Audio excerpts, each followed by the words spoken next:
I'd say that during the application process, I definitely found it interesting and very beneficial to learn more about eh, the various particular profiles or types of children who may be in foster care, because of course it is so broad. We shouldn't just assume that it's children who come from a home with domestic violence, for example. You know, it's not that exclusive. Uh, it can extend to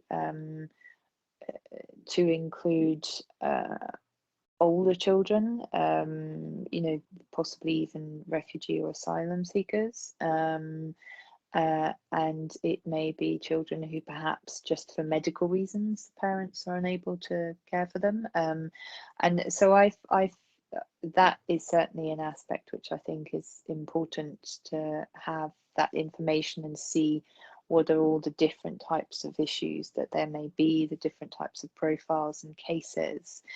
um, that was certainly helpful, and that came from both things. That came from the conversations with the assessment social worker, but it also came from the training and from various sources.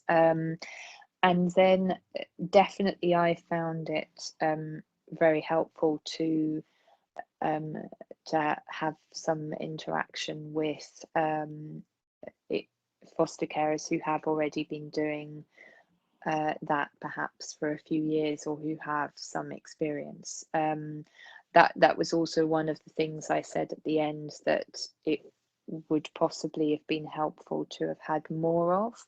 For example, in the skills for fostering training, on the I can't remember whether it was the second or third day, there was a session where a foster carer who has been working with Brent for several years came in to do a little presentation and a Q&A, because that was actually probably the most interesting part of the training, was being able to listen to her experience, ask lots of questions. That I felt that all of that was very good, actually.